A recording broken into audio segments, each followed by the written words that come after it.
नमस्कार मित्रों, प्रश्न आपके सामने है। प्रस्तावित वस्तु एवं सेवा कर goods and service tax GST से आप क्या समझते हैं?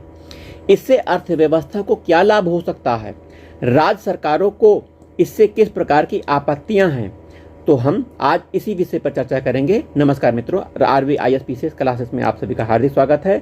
यह अर्थव्यवस्था का बहुत ही महत्वपूर्ण प्रश्न है जो कि प्रारंभिक और मुख्य परीक्षा दोनों के लिए महत्वपूर्ण है। आइए प्रस्तावित वस्तु और सेवा कर गुड्स एंड सर्विस टैक्स पर चर्चा करते हैं। प्रस्तावित वस्तु और सेवा कर जीएसटी कर सुधार और कर व्यवस्था को सुगम बनाने की दिशा के लिए एक प्रभावशाली कदम है। जीएसटी केंद्र सरकार तथा राज्य सरकार द्वारा अलग अलग सेवाओं तथा वस्तुओं पर लगाए जाने वाले विभिन्न प्रकार के अप्रत्यक्ष करों को सम्मिलित कर लगाया जाने वाला एक संयुक्त कर होगा। जीएसटी में केंद्र सरकार द्वारा लगाए जाने वाले अप्रत्यक्ष कर जैसे उत्पाद शुल्क,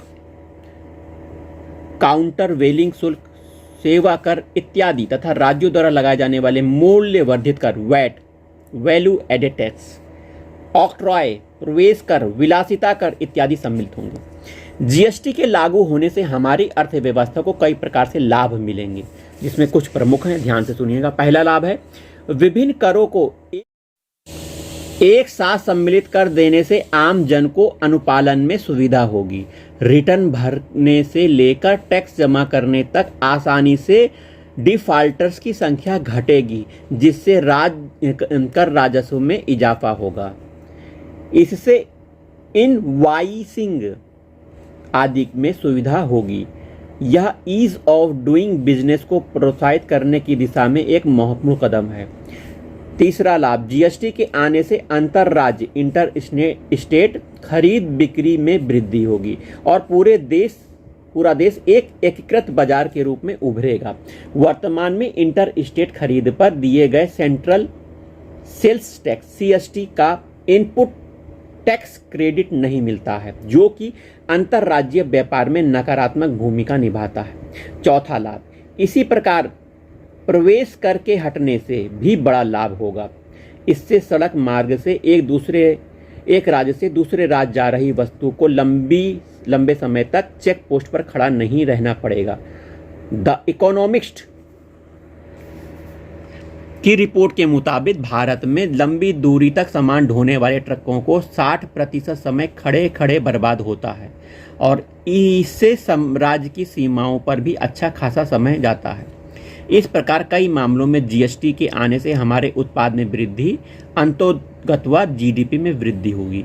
हालांकि इसका हमारी अर्थव्यवस्था पर व्यापक रूप से सकारात्मक प्रभाव पड़ेगा, परंतु राज्य की इसको लेकर कुछ आशंकाएं और चिंताएं भी बनी हुई हैं।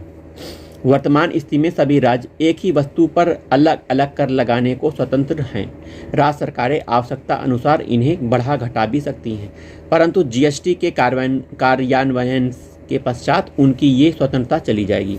राज्य जीएसटी से अपने राजस्व में आने वाले कमी को लेकर भी चिंतित है। अतः राज्यों की मांग है कि 5 वर्षों तक उन्हें होने वाले नुकसान की भरपाई 100% केंद्र सरकार के द्वारा हो, जबकि मौजूदा बिल में केंद्र जीएसटी के कारण होने वाले नुकसान की 100% भरपाई अगले 3 वर्षों तक, चौथे वर्ष 75% और 5वें वर्ष 50% की भरपाई को तैयार है। राज्य प्रवेश कर को जीएसटी से बाहर रखने की मांग कर रहे हैं। राज्यों द्वारा कुछ उत्पादों को भी इसके दायरे से बाहर रखने की मांग की गई, जिसमें पेट्रोलियम को लेकर यह मांग मान ली गई है। कुछ उत्पाद राज्यों की मांग पर वस्तुओं की आपूर्ति पर अतिरिक्त 1% टैक्स की प्रस्तावित किया गया है, जिसका विरोध दूसरे राज्य द्वारा हो रहा है। इन सब के बावजूद समग्र रूप से देखा जाए तो आम राय जीएसटी के समर्थन में है।